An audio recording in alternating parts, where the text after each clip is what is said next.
when the red, red robin comes bob, bob, bobbing. When the red, red robin comes bob, bob, bobbing. When the red, red robin comes bob, bob, bobbing along.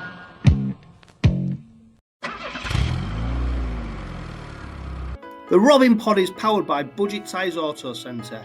Make them your first and only choice for a vast array of vehicle services. They are a reputable East Hull-based car specialist and dedicated to providing quality services at reasonable prices. And don't forget, they are trusted by the players, club officials and supporters of Hull Kingston Rovers. Find them at 146 Leeds Road and ask them about the exclusive discount they offer Hull Kia Rovers Forever members.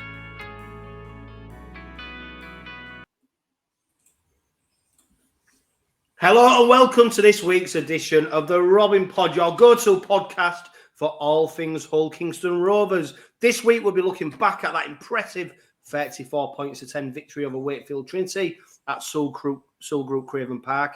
A dominant performance that kept the Robins firmly at the top of Super League. We'll also preview this weekend's big test against third place Leeds Rhinos in what promises to be another cracking encounter.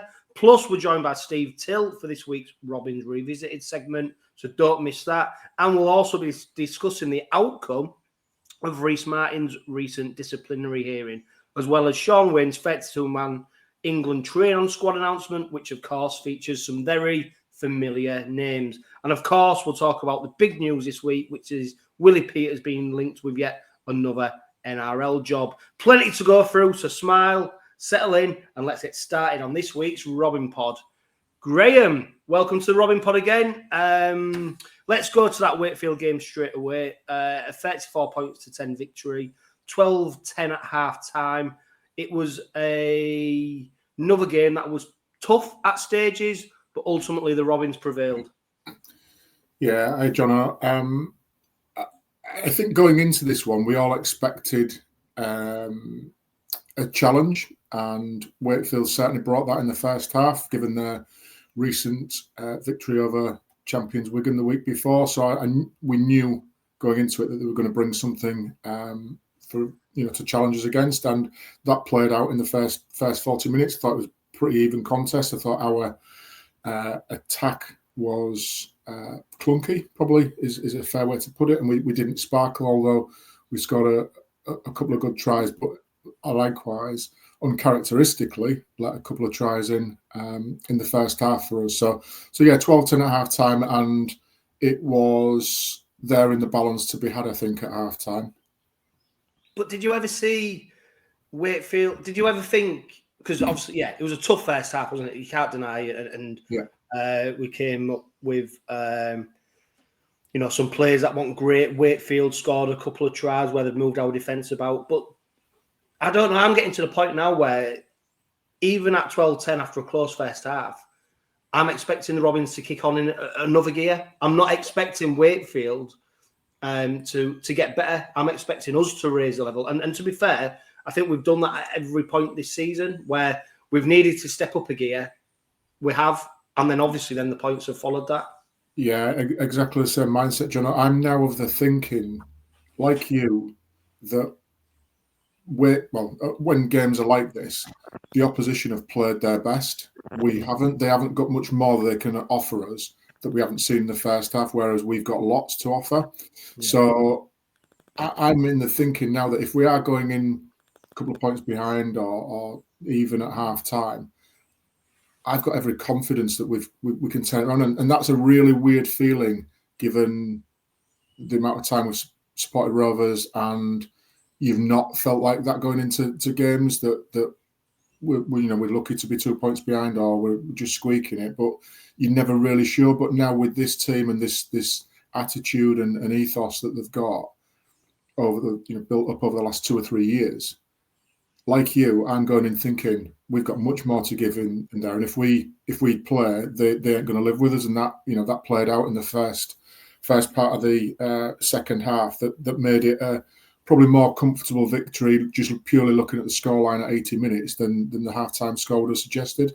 Yeah, and it was the game against our opponents on Sunday back at their place, which really made me start believing about how this Robins side can really kick up a gear. And of course, against them, we were pretty much average. I think Leeds were probably playing their best game against us. But when we got a sniff of something, we went for it. And not only did we go for it, we came up with them clutch plays that led to the victory. And that's why I'm always backing the Robins now, because I just firmly believe they've got so much. Even when they're playing at the best, they keep just getting better. Or what they're really clever at now is, once they're playing at the best, how they just let the foot off the gas, but they don't let it off in terms of the defensive efforts. They might let the foot off the gas in terms of attack and maybe trying things that they won't normally try. But what's really good about this side is that steely resolve to even when there are points in front, to keep defending that line. And that's, it's very welcome for us. The big talking point going into the game against Wakefield Graham, of course, was the return of Rhyse Martin. He's been out with injury since February. Great to see him back in the red and white of Hull Kingston Rovers. Of course, he didn't take on kicking duties though at 𝗬𝗏. He retained them, but just great to see him back out on the pitch. I think Willie Peters said in the post-game press conference, or it maybe wasn't his best game, but this game was about getting minutes. And when we're talking about giving players the opportunity to do that, a player who might not necessarily be at his best because it's a return from a long injury, but we can afford the opportunity to keep him out there for as long as possible. So it's a unique position, but great to see him back. Yeah, absolutely. Great to see him back. And there was a lot of excitement, I think, pre-season when we announced the signing of Rhyse Martin and what he would bring in addition to the squad. And yeah, unfortunately got that injury, but having 4 months out, recovery, seemed to slip straight back into some of the duties. Yes, he wasn't sparkling, but I don't think anybody's going to be after 4 months out and your first game back. So like you just said there, John, getting an hour under his belt at game pace, back into the fold will no doubt fill him with a lot of confidence and belief that that I'm sure dark days he's had in recovery and rehab are all behind him, and he can hopefully go from strength to strength and establish himself back in that second row and be a great addition, almost like a new player to us for the final 10-11 games as they run into the playoffs. Yeah, and back Joe Burgess, he was another player returning to the side. And what's great at the moment, Graham, is Noah Booth and James Batchelor dropped out, of course, Batchelor with his throat injury. With these transitions, it doesn't affect the side. So the component parts may change, but the outcome still remains the same regardless who's playing. And I think Willie Peters has talked about how it's a squad game and how keeping that squad happy is. And I think he's got it down to real fine tea at the moment, how he's able to drop in players, pull them back out, bring these senior players back in. But the squad as a whole keeps its happiness. And you only have to see that in the videos that are posted after the game. Even the non-playing players are happy, sharing the victory. And that's a real hard thing to implement, but it's great that Willie Peters is able to do it. And you're never worried about a player missing out now, are you, about who the next player coming in may be? No, you're not. And I think that, as you've said there, John, I think that mindset, that ethos of team being bigger than individuals is running throughout the team. And look, we all know that rugby league is a brutal sport when it comes to participating in it. You're never going to go through a season with just 17 players. So at some point, you're going to need to dip into those fringe players, squad players, whatever you want to call them. And what we're seeing is, again, that lack of dip in performance. So when you make an interchange for whatever reason, you want the performance levels, the attitudes, the effort areas to still remain exactly the same, and we're absolutely seeing that now. There's no drop in performance. Yes, the names may change on the squad sheet, but the level of performance and the same work ethic and the same processes are all implemented, whoever's in the 17, 18 squad. And that's fantastic because, you'll have heard, as well as listeners have heard, about that next man up attitude. And look, it's a sport where you get injuries, you get suspensions, you can get lack of form and dips in form. So you're going to need to have that squad depth. And at the minute, it seems to be every time we have to make a replacement or an interchange that it's proving positive in that the results still keep coming. the same processes keep getting driven through, and same outcomes keep happening. So yeah, it all bodes well for when, if and when suspensions, lack of form, injuries creep in any more in the season, that we've got that right mindset, that right attitude, that everybody's doing their jobs, whether they're 1 to 17 this week or on the bench, because they know next week could be the week that they need to be ready for. Yeah, and that opening 20 minutes, 90 minutes, was all wondering where that first try for the Robins would come from. We saw Michael Lewis have a disallowed effort, and we saw Wakefield form Robin Corey Hall with another disallowed effort. Robins capitalised upon that, though, didn't they, with the Tom Davies try? Something out of nothing, really. But for me, it highlighted just how dangerous Davies is close to the line. If we've seen it prior. We saw it in the Challenge Cup final, didn't we, where he made that run where he then got the penalty and we went on and scored the try. He's such an aggressive, forward-thinking runner. Yeah. And I'm always screaming at him now, if he's 10 metres out from the line and he's one-on-one or two-on-one with a defender, back him, because he runs with such pace. And ultimately, we saw the offload from Martin, something out of nothing. And then Davies just coasts over for a try. And it wasn't the first of the game as well, because he goes on to score a hat-trick. And Tom Davies is, we've spoken about him on the Robin pod previously, but another player who's fitted into the side seamlessly. And he's giving us just so much in kick return meters, tries. He's fair top try scorer in the Super League now after that hat-trick. He's given us so much. And another player who looks very happy playing in the red and white of Hull Kingston Rovers. Yeah, I think we've all seen him in, latterly in his Catalans days, and he's been a thorn in our side and in those as he has many other teams. So I think we knew what we were getting. But like most players that have come to us, they've excelled as they've put the red and white jersey on for us. They've not just performed as they were at their previous clubs. They've gone on to provide better returns on investment for us. And I think that's, again, that whole Peters attitude, work ethic, ethos that's been created within the club. The players are now driving each other on, and I agree with you, John, around Tom Davies and his it keeps defenders honest. If you give him a split second, he will exploit you. And again, playing with the added value, I guess, that 𝗂𝗂𝗀𝗆𝗏 will bring inside him as well. There's always that element of creativity, and now with Martin back in the fold there's two good runners of the ball. They've both got good hands. That you can only see Davies thriving if that right hand partnership gets established with them three. That he will hugely benefit even more than he's doing now. Yeah, I tell you what, Davies, it's a bit like the kids, innit? You praise them for eating all the tea, but do you know what helps? If you give them an iced tea. And that's at the moment, Davies, some of the setup plays he's on the end of, you've got to finish him, but he's put in great positions to be able to finish. Yeah, do you know what? I mean, I realised this for a while. This isn't a fetish of mine, but 𝗏𝗏𝗂𝗏𝗏 has got fantastic hands. And we'll have to check your hard drive now, won't we, Graham? I'll put my disclaimer in.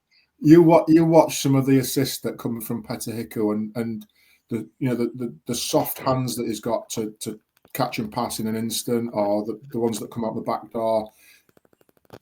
Davies would not be as profitable as he is without 𝗂𝗂𝗏𝗏𝗏 inside him. And I think he's just a delight to watch his 𝗂𝗂𝗏𝗏𝗏 at the minute. Yeah, and you can see why he got that New Zealand call up prior to last season, at the end of last season.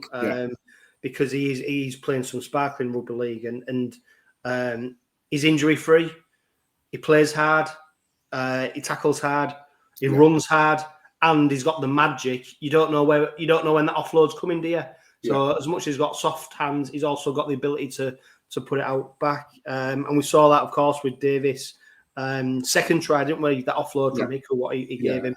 I suppose the only blot on the copybook for me against Wakefield was their two tries, which came following each other. Just the way that Wakefield were able to stretch us, and then we saw some players out of position. I think the Corey Hall try, we saw Burgess trying to rush in when maybe he might have been better holding his position. And then the Johnston try, don't get me wrong, it was well worked. The way and the Truman pass was an absolute, Hail Mary pass it was the one that literally split our defence. But Wakefield had done a lot where they brought dummy runners in, and our defending players were sucked into that. I suppose there's a bit of learning there. Peters always likes something out of each game, doesn't he? And I suppose there's a couple of them 2 tries just highlighted. Yeah, as much as we scored 34 points, they'll be pleased about that. They'll be disappointed that we've conceded 2 tries, and they'll look at the manner of how we've conceded them and work out. And like you, I think on Corey Hall's try, on watching it back, seeing Burgess fly out. I don't know if you noticed it in the second half. Burgess absolutely flew out that line, and I think he got done, but they got done for offside or something that negated it. To be fair, Greg, I think it's a feature of his game. It's not the first time where we've seen him try and come inside and nail the player, and it looks great if you get it right, doesn't it? Because you're absolutely mullering someone. The problem is with fast hands, you look daft after that. And on that second half one, it looked like he was running back to the changing rooms the way he was going. That and the angle he was running, the speed he was running at, and he got completely missed out. And he was like, "Where the hell are you going?" Yeah. And the ball got past him. But I say, fortunately, it got negated with an infringement that they'd made. But yeah, that was just 2 occasions where you're thinking he's made the wrong decision there. And could he have prevented the Corey Hall try? Possibly. We would have got undone, I think, given if that player had been allowed to go in the second half. So again, those are the sorts of things that the coaches and the coaching team will pick up on, and Joe himself will probably pick up on that as well. Around he's got done there, could he have done things differently? And then they'll work together as a unit to work to work a solution as to what the triggers are for when he does make those charging runs to intercept, and then when's the right time to do it, when's not the right time to do it. So yeah, that's something that'll be ongoing, and like you said, something they'll probably pick out as a learning opportunity from the game at the weekend. Yeah, and I mean, he responded to something that, in our opinion, was a defensive error. He responded brilliantly well 4 minutes later, didn't he, when he came up with that try in the corner. We're talking about 𝗪𝗪𝗂𝗀𝗃𝗂𝗀's soft hands. We saw Mikey Lewis driving out the line. Great pass to Broadbent, and then Broadbent just tips it on, and Burgess, it's a finish we've become accustomed to now, isn't it? That dive into the corner, and to go in front at half time after the 𝗪𝗪𝗏𝗏 conversion. I think the Rovers players enjoyed that. I think it was a game that was in the balance at half time in terms of both teams' contribution. But they get into the sheds, and then of course 4 minutes later, Mikey Lewis, a textbook try from him at the moment, isn't it? Where he spots a gap, but it's not just a gap; it's the power to then evade defenders and get over the line, and the want and the willingness. And I'd challenge any player, any child who's watching that try to go, look, if you want that try, you've got to go for it, and that's what Mikey Lewis does. He's not the biggest player on the pitch in terms of size, but what he does is use all his power, his pace, aggression to go for it, and that makes it a real difficult challenge for the defenders to try and stop. And it's where he does that sort of thing, John, as well. He's not doing it out wide where the relatively smaller players are. He's doing it through the middles, where usually the bigger blokes are. But what he's got, obviously, we've seen him develop from a 17-year-old scrawny kid 4 or 5 years ago to where he is now, where he's physically, it looks a lot different, and he's using that strength in the right ways. But what he's got as an advantage, he's got fantastic movement, which will unsettle big players as soon as he changes direction. But that upper body strength that he's got as well, and that low centre of gravity, means that those bigger players have got a longer way to get down to get out of them, which gives him an advantage in those areas. And yeah, on that one, you could just see the determination for him to get past 2-3 players to the line. It was almost that opportunistic try out of nothing. He spotted an opportunity, backed himself, and it's paid off. And then that was almost the catalyst for a purple patch that we had of 3 or 4 tries coming pretty quickly, and then ultimately killing the game off with plenty of time in the bank to spare. Yeah, and I think we spoke about it in an earlier Robin pod. I can't remember what game was now, where Lewis, he broke through free, and I think he could have passed it to Minchella. And I think then he had a go. Or was it Tanganoa? I can't remember. And I think what you've got to accept is he ain't going to get it right every time as well. But let's encourage him to keep doing that, because more often than not, he'll get it right. And also, if he gets it right in the big games, when it counts, they're the most important tries. So great to see him doing that. Of course, a little blot on his copybook, the sin bin. It was a bit of a prophet, you know, he knew exactly what he was doing. It was the right call. It prevented a Wakefield try. I mean, don't get me wrong. There was other Rovers defenders there, which is ultimately the mitigating circumstances as to why it wasn't a penalty try or anything like that. But the sin bin was deserved. But it was the Robins who capitalised on that by scoring a try through Tom Davies again. I think what really impressed me about the try, though, wasn't necessarily about Tom Davies and him scoring it. It was a run from Jack Broadbent which created it. So the run into the middle, that turn of speed, and also the awareness to run it into a position where we could then spread it out wide. He could have tried to go straight, you know, back down the left again and straightened up, but he didn't. He came back inside, and that ultimately, for me, is why we score that try. And of course, Davies had a bit of work to do to finish it, but Jack Broadbent, and what he just comes up with some of these big plays, doesn't he? And the way he runs, I love how he runs. I talked about 𝗫𝗏𝗡𝗋 before about how he seem to glide. I don't think Broadbent necessarily glides, but he hits the gaps at the right time. Yeah, it's quite elusive as well, and we've seen it in the challenge. And he's a big player as well. He's not a small. He's a yeah. You know, he's a young guy, still learning the trade, but he's showing all the hallmarks of a very good Super League player. We've seen it in the Challenge Cup semi-final, where he had that elusive run that scored a try back on the angle. On that particular one you're talking about there, he's created that space. He's not gone in a straight line to his channel, if you like. He's gone into an area where he wasn't expected to go. That's caused a bit of confusion. Somebody's worked out the numbers quite quickly. We move it through hands efficiently and effectively, and Davies, he has 2 or 3 to beat in that side. But again, like you said a minute ago, got it ball in hand, had a look at the situation, drive hard forward, and then take that right foot step, and then cut inside and puts 2 of them on the backside, I think, and glides past the one who's just sort of flailing an arm to try and stop him, but he almost has a walk in at the end of it. So yeah, that doesn't happen without that hard work and quick thinking from Broadbent and whoever gets their hands on it first and second receivers after that to set that one up. Yeah. And for me, the 𝗀𝗃𝗃𝗃 try, almost that was a little bit of a caption of, where Rovers' attacking threat is. So the ball went through Minchella, it went through Tyrone May, Mikey Lewis with a great offload, and then 𝗀𝗃𝗃𝗃 with a try. I think even Hickey wanted to pass it one more time, and then I think he realised how close he was to the line. So that for me told me everything about 𝗀𝗃𝗃𝗃 and his job about feeding Davies, because he did glance across to see just where he was, but obviously the Wakefield defence had disappeared, so it was his try to score. But that Minchella, Tyrone May, Mikey Lewis, them 3 attacking players just are so important to the side. Yeah, and when you look at a lot of our tries, there won't be too many where 1 or 2 of those 3 don't have the hands on the ball in the final plays of try scoring. So yeah, vital that they're getting their hands on the ball for us.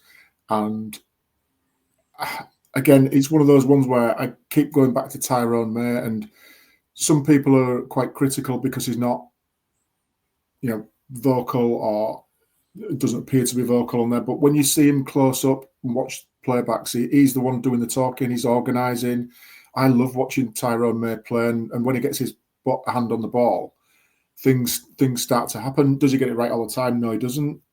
And between him and Lewis, there's a nice blend, I think, of we've got the controlled aspect of Tyrone, and then you've got sometimes the unpredictability of Lewis as well. But in the middle of all that, you've got Minchella helping to dictate pace and direction as well. So I think between the 3 of them, we've got some really good attacking angles to create from there. And again, it's just proven that, I think there was a stat mentioned the other night that we've scored something like 96 tries this season.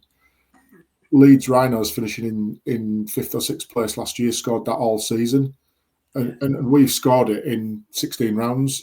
So it just shows the attacking threat that we've got, and getting those 3 ball on hand more often than not. At least one or two of them will be involved in the shake-up when it comes to scoring those tries. Yeah, and it's easy to see why Rhyse Martin might have been not afforded the kicking duties, because 𝗬𝗏𝗏 5 from 6.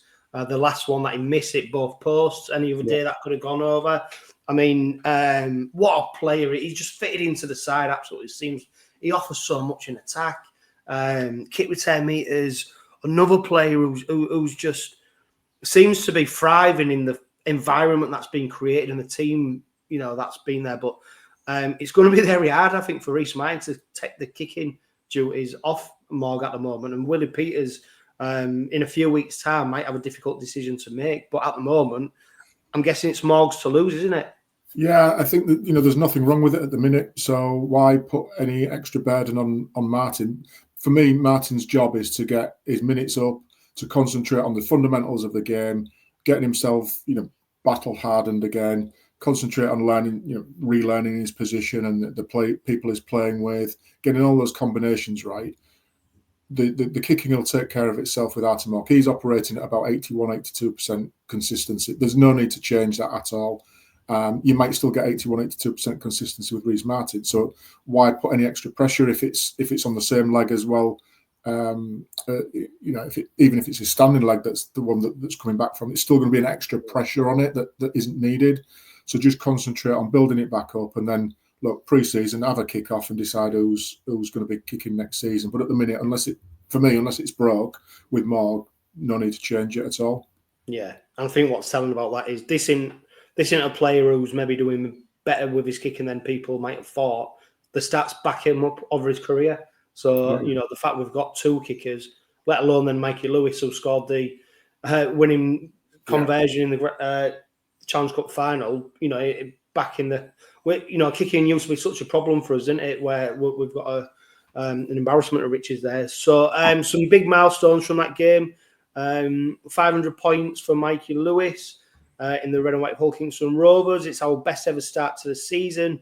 15 league wins from 16 games. Hasn't been the best was back in 1966-67 season. And I'm sure, Red, we've got a full calendar year now without losing to anyone else but Wigan. Correct, which I wonder now, I don't know, if you was going to put a poster in the changing rooms, that's quite a big thing to say to the players, isn't it? Like, you've been great. We need to go now one step further, which is beating our closest rivals in terms of the league, which is Wigan. They're second placed. But we're now afforded the opportunity, Graham, where actually we don't need to beat them if buts, maybes. But we've been afforded an opportunity now where we could actually win the League Leaders' Shield without having to beat Wigan, which is probably the territory you want to be in. But on the same point, we're talking way ahead, aren't we, until we play them. You feel like we do need to beat them. Yeah, I think if we cast our minds back, historically we can't win away down the M62 on a Friday night with a monkey on our back. We can't do this, we can't do that. It's however long since we've won at Saints, blah, blah, blah. All those monkeys off the back have now gone, and I think it's really narrowed down now over the last couple of years, realising that, Wigan got to us in the League Leaders' Shield and the Grand Final last year, knocked us out in the semi-final, Challenge Cup, so I think there's a real understanding that the only remaining monkey on our back is that we haven't beaten Wigan in a big game that sort of means silverware. And you say we haven't beaten in any game as well. Like, that's the thing. You say we don't need to beat them, we do, because the chances are they're going to be in the grand final. So we do need to beat them, and I think the players will want to do that from a pride perspective, and they recognise that, look, Wigan dicked us last year on a couple of occasions in the big games. Not that we owe them one, but that's our next challenge that we're setting ourselves. We've got to get over the top of them in a big game. That's when we know we'll be classed as a great team by beating the champion team in a big game. Yeah, and I tell you what, we'll wrap up the Wakefield game because it was something I noticed, and unless I'm told different, of course, we're recording this prior to Willie Peters' pre-game press conference ahead of Sunday, so we don't know what's coming out of that. But one thing that I loved was, and I'm sure the player didn't love it, was 𝗀𝘆𝗍𝗍 𝗠 when he came back on for his second stint in the second half, and he made the pass, which I can't remember who knocked it on now.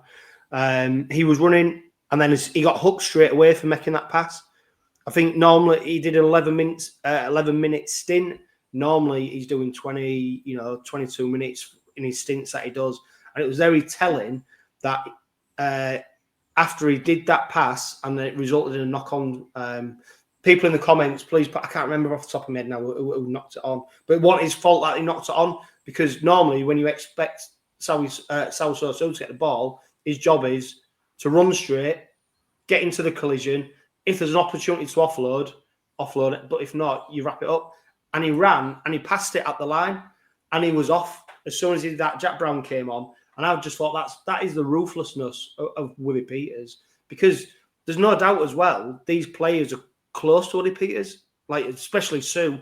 I think, bearing in mind with Willie Peters coaching him at Newcastle before he then came over, being his assistant coach at Newcastle. But if you're doing things that are not expected of you, you're off. Yeah, I think that the context in all that as well, Jono, is that there's a process and a plan to stick to, which has been working really, really well. On that occasion, it didn't, but that occasion might not have been Wakefield at home last Friday. It might have been a grand final. It might have been for the League Leaders Shield, and that has happened, and we've deviated away, and we've lost control of the ball from that. Now, yes, I appreciate errors happen, I get that, but that was a controlled decision that he made to make that pass, that offload that created a knock on. It wasn't one where his job is to wrap it up and go into contact and then play the ball ready for somebody else to deal with it. So that'll be an active discussion that they'll have. That yes, it happened on a Friday night, and there's sometimes you just see it as it's just a knock on, but actually in the context, if he's making that in the big games that are the big game, then it paints a different perspective on it. Yeah, and it was during the 10-minute sin binning of Mikey Lewis as well, where everything is up the jumper. Let's keep it tight. So if our instructions in that have been to retain possession as much as we can, let the clock run down, and we just automatically gift possession away for another set, that's eating into the time that we haven't got the ball, that Mikey's off the field, that's putting us under pressure. So again, that's game management within that 10-minute block. The instruction would have been: do not give any mistakes away, do not do anything silly, let the clock eat itself up, and then we'll get Mikey back on and we'll play. Look, ultimately it didn't have an effect on the outcome of the game, but that was stepping away from that game plan within the game plan of Friday night. Yeah, before we bring in Steve Till for Robins Revisited, Rhyse Martin was subsequently charged with a Grade E offence, which is unnecessary contact with an injured player. The minimum ban for that, Graham, is 6 games, so it's quite a stark punishment, similar to when 𝗀𝘍𝗍𝗍 was cited in the Challenge Cup final for allegedly spitting at a player. Thankfully, that's been downgraded to a Grade A charge, which is for contact with the head. And on the back of it, he's received a one penalty point, which means he's then free to play. I mean, I don't know. Have you seen it? Did you? When I've seen it, it was very innocuous. But the point with the charge is to be able to give the alleged player the opportunity to defend themselves, which is why the tribunal part of it is really important. Because I did see some people say, well, why has he even been charged? But you have to go through that process to ultimately get to this outcome. Yeah, and I think, like many, and I know there were a few comments on social media about, asking when did it happen, send me the foot, So I think for many, they won't have picked up on it in game. I do remember, I think it was Jowett that they'd stay down for a second or two. And, not saying that there wasn't head contact, because ultimately he's received a 1 penalty point charge for that. So, Jowett, I guess, legitimately has took one on the mush and just needs a few seconds to gather his thoughts and that. But he ultimately didn't receive any treatment, didn't go off the field. The referee. Well, no, he's back on his feet, berating the referee. Yeah, pretty sharpish. So it can't have been that serious. Probably hence why the outcome has been reached quite sensibly. But that whole, I think we saw it a couple of seasons back with 𝘀𝗽𝗲𝗏. I think he picked up 4 matches for an incident where. Huddersfield.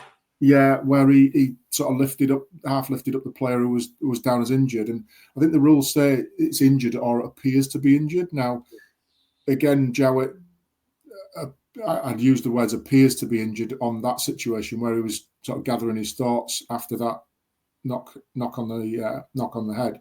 So fair play, just it's easy to do, and I think it was just a tiniest of tug on the shirt once. It wasn't literally a drag up, because we've seen, I'm sure the listeners and viewers will have seen the Castleford incident as well, where he's been banned for the full 6 games. Yeah, Liam Horn. The 6 games. But that, comparing the two like for like, there's a distinct difference of him sort of half lifting up and then dropping the injured player, or the apparently injured player.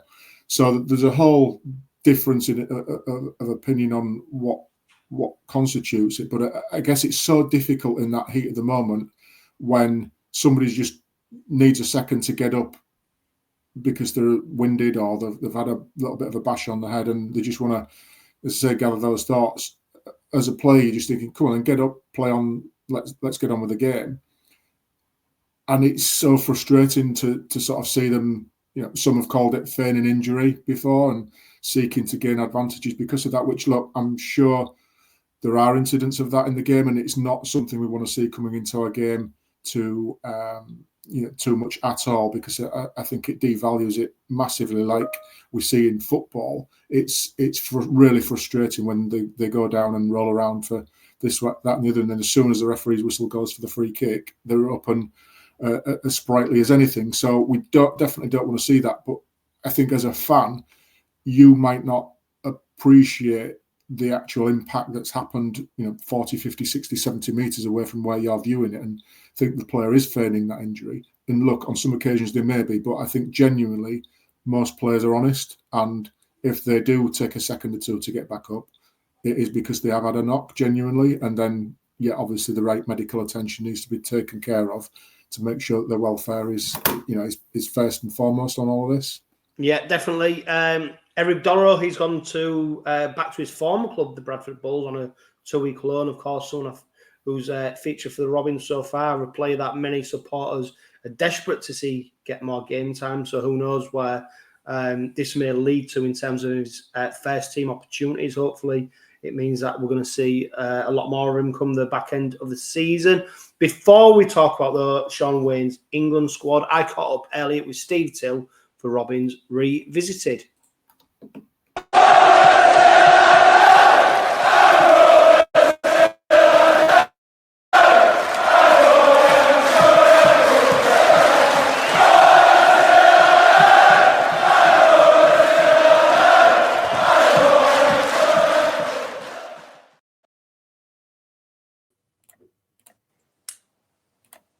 Steve, welcome back to the Robin Pod for Robins Revisited. What you got for us this week?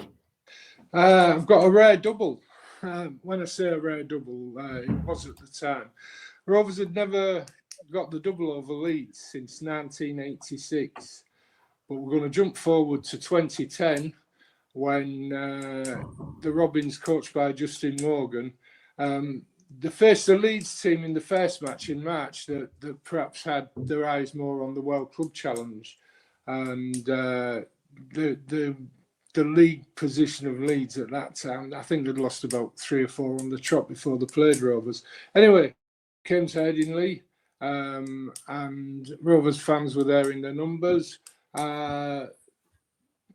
Leeds had a few injuries, but we did too.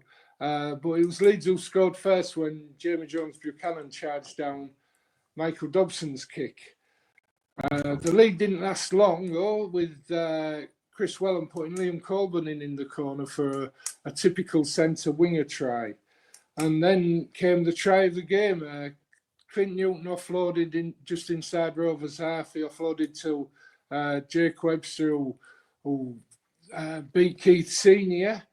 on a run before feeding Peter Fox, who went in under the posts.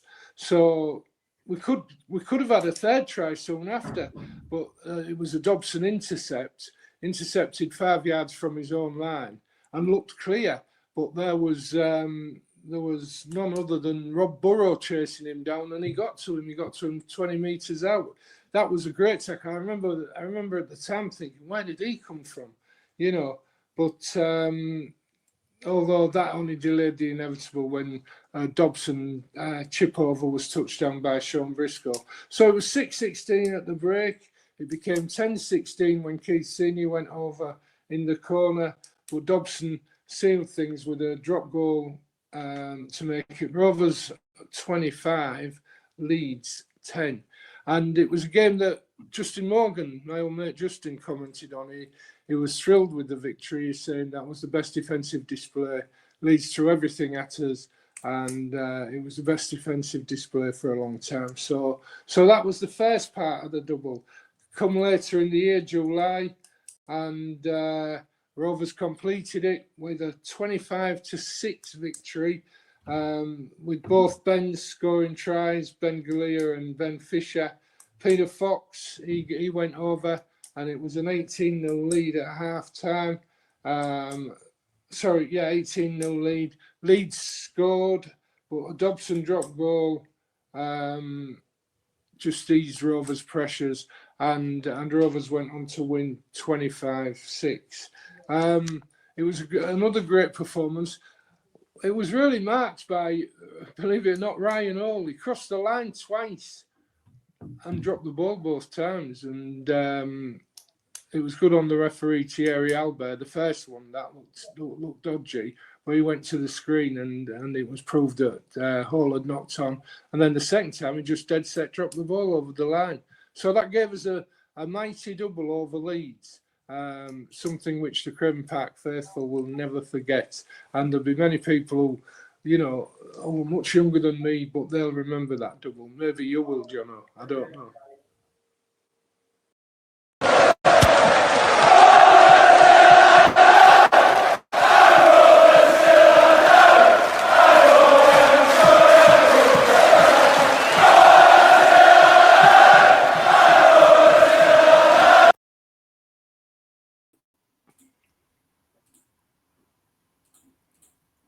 Great, welcome back to the Robin Pod. Shaun Wane has announced his England squad, his first two-man train-on squad ahead of the Ashes series at the back end of the season. Of course, we mentioned about the Rovers players who have been named in that squad, some very familiar names. Maybe it's the names who have not been named in that side who are catching most people's attention. James Batchelor, Elliot Minchella, Michael Lewis and Jez Litton. They're the four Robins in that England squad. James Batchelor potentially could make his England debut. Of course, we've seen Wigan, Leeds, St Helens well represented in that squad. Are you surprised?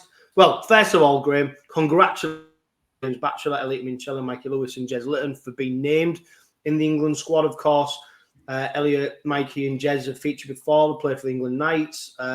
Lewis played against in the Samoa Test. Great recognition for them. Great to see Batchelor recognised for his contribution to the side. We're a side that is currently top of Super League. We've got a number of English players within the side who are performing very, very well. Tom Davis, Joe Burgess, Dean Hadley, to name just a few. Are you surprised that there's not more Rovers players, or do you think Shaun Wane's got it right? Yeah, I think every club will have their own opinions on players, but we see, you know, our players week in, week out, and we know that the efforts and standards that they're working to are very high. And I think absolutely echoing what you said there, John, around congratulations to the ones selected. Yes, I am surprised. I think when you see it's not necessarily the ones that of it being not included from our side. It's probably the ones that are included from others that you sort of raise an eyebrow to. And look, Shaun Wane is much more knowledgeable than I am in terms of picking international players for selection. But you'd almost question and say, what more does Dean Hadley need to do to get any recognition at international level? Well, Shaun Wane was asked about that, wasn't he? He was asked specifically about Dean Hadley's omission from the 32-man training squad. And I think Shaun Wane questioned whether he'd be able to, well, ultimately play like he does against Australia. His game never changes now, or whether we're playing Wakefield, Castleford, or Warrington at Wembley. His game hasn't changed in the last 2 years. So we know what we see him week in, week out. We know what we get from him. I just don't know what else he could add to his game that at 32 years of age that is going to put him in the place for consideration. So look, sometimes you as a coach manager, you get a feel whether you fancy a player or not, and I'm sure there are some, in inverted commas, favourites that Shaun Wane likes to go to. Well, I found it ironic that the Dean Hadley omission, and don't forget this is a train-on squad, so it's not necessarily every player who features in this squad is going to be playing in that Ashes series. But when he named Chris Hill for the Samoa Test series at the end of last season, that left me bewildered at that stage.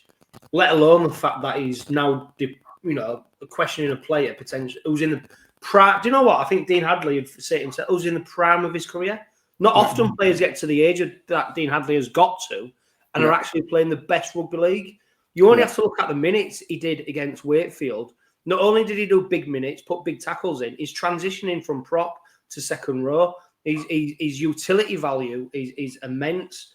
And he like Willie Peters said, and we've mentioned it on the Robin Pod before, when he first signed for Rovers as head coach, Dean Hadley, I think, was the first player that he rang and contacted because he saw something in him that he wanted to instill in the rest of the squad.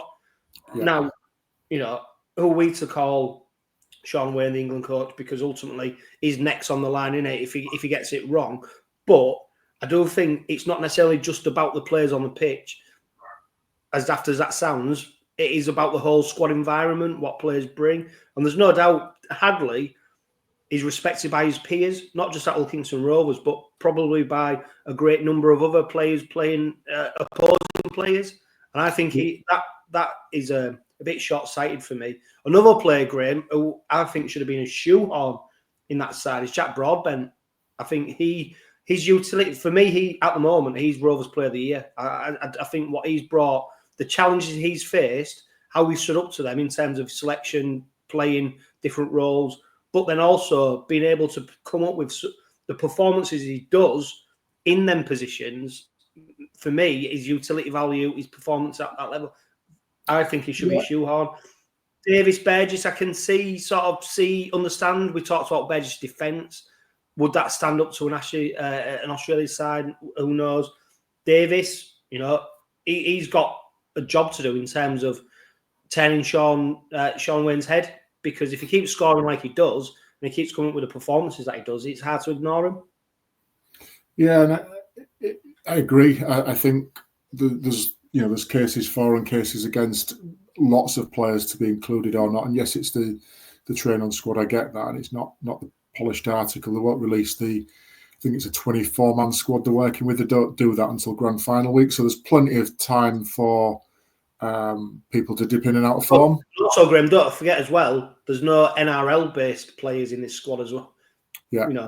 So you can straight away look at potentially five or six players who will be coming to that side. Yeah. So look, for me, that's all about the opportunity of being in that environment with your peers and learning from that and sharing thoughts and ideas with the England coach about your game, etc. So it's not necessarily looking forward to that first test against Australia. It's more about being involved in that environment. And to be involved in it is, you listen to all the players talking about the opportunity of representing your country and pulling on that jersey. It's one of the ultimates for them. So absolutely 100% wish them congratulations. Look, there's a lot of rugby to be played before now and sort of October-ish time, November time when we play the Aussies. So players in that squad, no doubt, will dip in and out of form. Some may get injuries, some may be suspended. Whatever happens will happen over the coming weeks. But all a player can do is continue to do what they're doing. You know, certainly our players is continue to do what they're doing at Rovers week in, week out. And like you said there, turn Wane's head if it's Burgess, if it's Davies, if it's Hadley, putting the levels of performance consistently week in, week out that gives him a decision to make and says, have I got this right in including this player and not Dean Hadley, for example? Yeah. Yeah, and of course we normally do a question time, but we've got questions that are relevant to what we're discussing now. Rich Robbo says, what's your thoughts on calling up a player to the Ashes squad who has no chance of playing in the shape of Matty Ashton? And why isn't any of the media up to now questioning his decision and asked him, Shaun Wane, to explain himself? Are people scared to ask him tough questions? Also, how frustrating is it going to be to see one, if not the best talent in Super League, Michael Lewis, playing off the bench as a substitute hooker in the Ashes? I'll tell you what, we'll miss that first one because I understand what he's saying. You know, there's rhymes and reasons for it. I don't agree with it. You know, there's no doubt Shaun Wane, he's going to be accountable because we're heading into one of the biggest set of international fixtures we've staged in the last God knows how many years. So there's the massive accountability. The one about Mikey Lewis playing off the bench as a substitute hooker, I mean, it's we'll see, won't we? George Williams, he's named in the squad. Are we going to go to that trusted and favoured axis of George Williams and Harry Smith? I suppose Michael Lewis, he's got to be the disruptor there, hasn't he? To go, no, there's no way you can play me at hooker. But I suppose looking at international rugby, Shaun Wane's thinking, his mindset will be completely different to us as well. Of course, it is us as supporters, and he'll see. He's created a formula in his head with the players, but not the players in them positions. As daft as that sounds. Yeah, and what we've got to remember as well as fans of rugby league and fans of our clubs is that we see Mikey Lewis, for example, playing week in, week out in the number 6 jersey in the role he plays for us. Put 12, 13 different blokes around him. Are the combinations the same? Do the interactions, do the dynamics still work like that? Do we build a team around it, or do we, do it the other way around? So he has to weigh up how somebody from another club complements somebody in the halves that's not playing with them each week. So Williams, Smith, Lewis, what's the best 2 out of 3 there for the situation that we find ourselves in game one? What type of style do we want to play?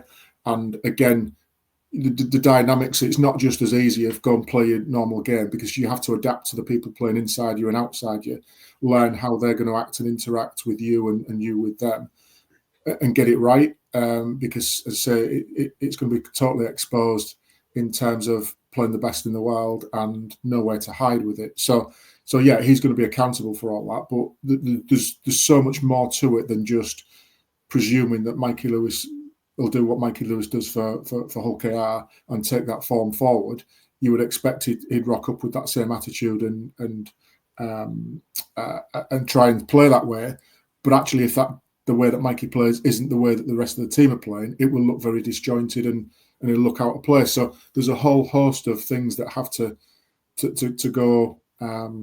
go ahead first, and like I say, who's fit at that time, who's in form, who's not. Then the squad will be decide what style of play do we want to play, which combinations are working, which is winding back to these train-on days, is what these are for, is to test out combinations, to test out how things operate. This is the style of play we want to do. Let's run 20 minutes of playing this way. How do people fit into that, and can people adapt to it? So all of that is to come out in the wash.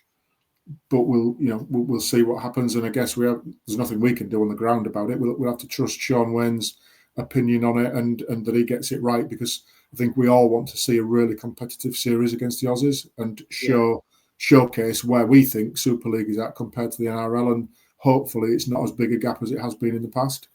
Yeah, I mean, it's got a tough. I mean, don't get me wrong, it's a tough job because even this train on squad meeting, it was off field. It wasn't even on the field. They're not playing any friendlies or any challenge matches prior to facing the Aussies in that first test. So it's to try and then mould a team that is not only competitive but cohesive, and it's a tough old gig. So there's no, I'm not surprised that he's a bit bullish sometimes in his responses, because his tools are what he's got to work with, and they might not necessarily be the best ones, but he'll be the ones accountable for it. So, hey, let's see what happens. Let's stick with question time, because we've got a question from 𝗲𝗲𝗲, of course, who features on the Robin Pod regularly and will be on it next week. While over the last couple of years, fans have had somewhat of a meltdown at times when we've released certain players, George King, 𝗪𝗂𝗧𝗏, Ethan Ryan, and so on and so on. Will fans start trusting Willie and his team in recruitment going forward, as it's priced, as we can't keep all players based on sentiment, as I'd expect one or two maybe to be let go come the back end of the season? And I'm basing the question over people questioning whether letting Doro go back to Bradford on loan, when it's an absolute masterstroke because it keeps him match fit. So there's no doubt that the players in the past have gone. 𝗪𝗂𝗧𝗏, for example, a player who most Rovers fans would have been absolutely desperate to keep, especially on the back of signing Mickey McAlorum at the age he was, blah, blah, blah. Ultimately, and I think I've gone through back every single player who's been released. Not one player that Willie Peters has released has gone on to something better. Yeah, and you look at, I'll sort of start with 𝗪𝗂𝗧𝗏 on that one, Jono. That was an active player decision as well. So it's not just Peters making it. That's him understanding the player and where the player's at. That was a discussion that as fans we don't get to hear about until it comes out in the press, and it's probably all done and dusted by then, because the player and the club have agreed it.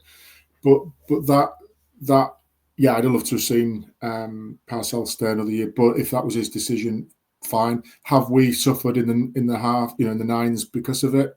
No. So the right call has been made. You look at, you mentioned George King there. You look at Lewis Senior, Sam Wood. You look at Corey Hall. Yeah, Corey Hall we saw. Matty Staunton. You look at the players that have gone, and there isn't one, as you say, the way you're thinking, we've made a mistake there. He's absolutely flying now. The players that we're releasing, you look at the clubs they're going to as well, and they're nowhere near the standard of where we're at now. So I've got, like 𝗲𝗲𝗲, I think this is where 𝗲𝗲𝗲's going. I've got complete trust in Willie Peters' judgment on this, and it's done with the player at the heart of it, not on sentiment, as you say. And if Doro, for example, has gone out for 2 weeks now, people have got very short memories if they don't remember what happened the last time he went out after 2 weeks. He came back and he was straight into the first team. That was an active plan. So as soon as this was announced, I asked myself two questions. I probably said to myself two things. One, that means Hargreaves is going to be back next week, because we should have then a full complement and not need Doro as 18th man. So that was getting me excited to see JWH back.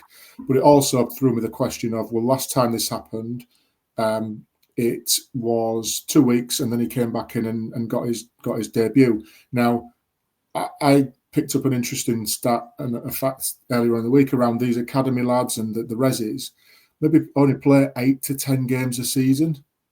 And as an aspiring Super League player at 18, 19, 20 years of age, listening, I think it was Danny Ward podcast. If anybody's not seen it yet, it's the Bench podcast of Sky. Yeah. We mentioned it last week's Robin pod. It's an interview with Danny Ward. Go and listen to it if you've not already. It's really interesting how he talks about his passion for player development, and certainly at the youth level. And when you're only getting 8 to 10 competitive games at that age, it doesn't develop you quick enough into Super League players. So there needs to be a full, 20, 22, 24-week program for them in place. So for somebody like Doro to get week in, week out competitive games at a good standard under his belt, I think can only help his development, and then bring him back when we need to bring him back for. And I think we've all seen that potential in him.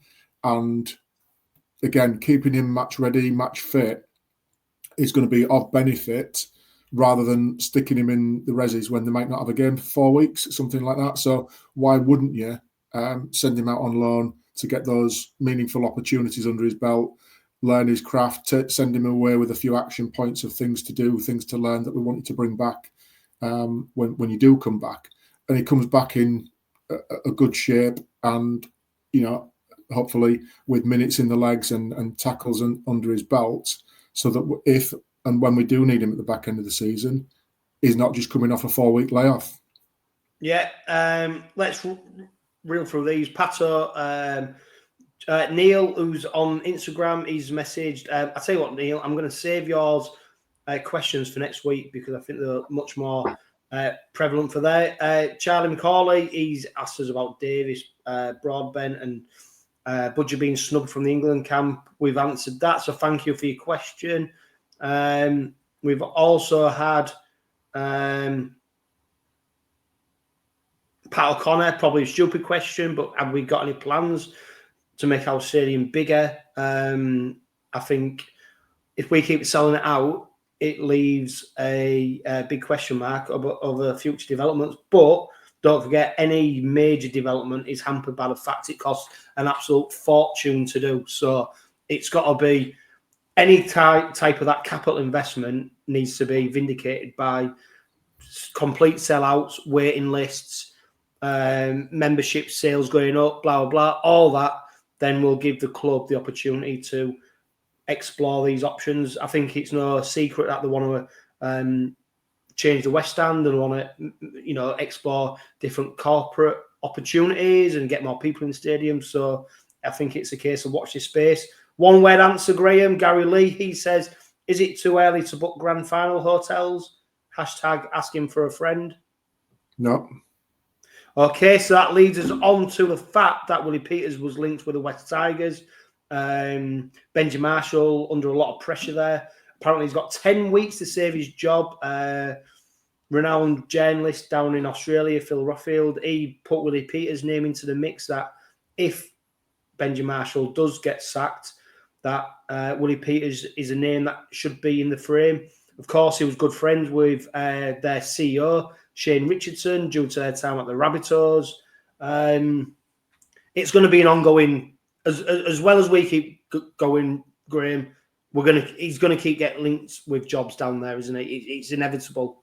Yeah, it's the same with him when any successful manager comes along, and you look at, you know, using the football analogy, you look at how many people were clamouring for Graham Potter to be next England manager once he was doing well at Brighton, etc., and all of a sudden things didn't go so well at Chelsea, and he's learning his sort of trade again back at West Ham, for example. But any type of success that people have, it's going to raise the profile, and especially when there's only a limited number of coaches knocking around in Super League and Championship level who are the next batch of coaches, especially with him being Australian, especially his connections, etc. Hopefully for us, it doesn't happen for a while yet. We've got him on contract for a while, which was good, but some people will say, well, what price is a contract worth when nowadays when it's not worth the paper it's written on. Sometimes if the right offer comes along. So look, we'll have to deal with that. That's just part of the pressure of being successful. You know, how many people are after, what would you rather have? A successful club that's winning silverware and some of your assets being, attempting to be picked off, or would you just be a mediocre club that goes nowhere, that does nothing? But everyone's loyal. Yeah. Yeah. So what would you rather have? It's just part of the territory of being successful, Matt. Yeah. Right. Let's move on to Leeds. We haven't got a lot of time to talk about it, but we're coming up against a third place side in Super League. They sit below the Robins in third place, 8 points behind. They've won 11 games. They've lost 5 games this season. They are coming into the game on the back of a 40. I mean, it's a crazy scoreline, isn't it? 48 points of 30 victory over Lee. prior to that game, I think it was absolutely awful against St Helens, and of course Saints came up with a victory. Interestingly, they're also then coming into the back of this game, playing a side who's put the most points past them this season. 30 points is the most they've conceded. Now, I keep getting told that this Leeds side is a real threat to the Robins, that these could be the ones who we might meet in the grand final. I'm still looking at them going, I'm not sure. You know, Jake Connor, of course, leading the Man of Steel rankings. Brodie Croft, Lucky Miller. You know, they've got. Don't get me wrong, they've got attacking threats, and you know, we saw when we played Leeds at their place, you know, what they can bring to the table. But also, you can't, as good as it is scoring 48 points, when you concede 30, you know, it sort of don't devalue the victory, but it gives you a lot of hope for the Robins on Sunday to go, look, if we front up in defence, or we play our attacking game like we can do, you know, I think for me, this should be, I'm not saying a walkout, I don't mean that whatsoever, but I think this should follow the trend of most games this season. And I'm fully confident that Robins will come away with 2 points.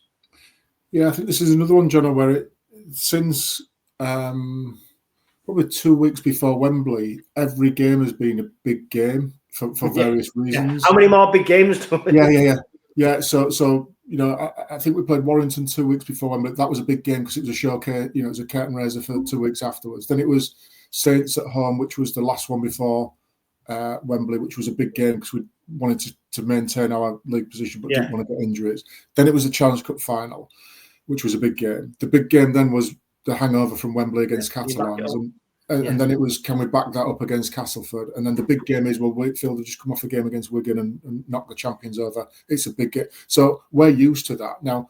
And we're still coming out on top on every single one of those games. I think we're 10 in a row now. Is it 9 in a row? Something like that. So whoever we've faced, we've turned them over.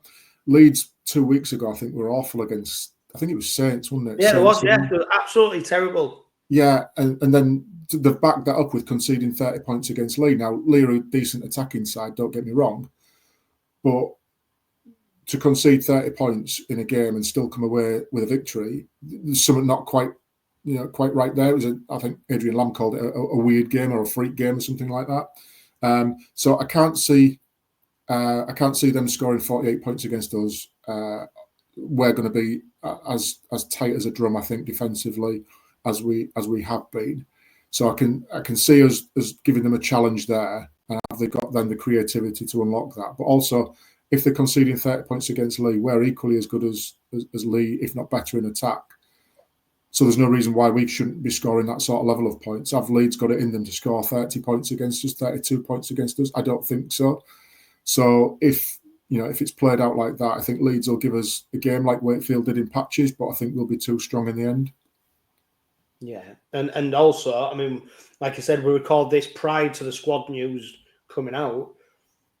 The expectation is that Jared Warner-Hargreaves will be back, Mickey McAlorum could be back, which does then throw up some questions, doesn't it, about our style of play?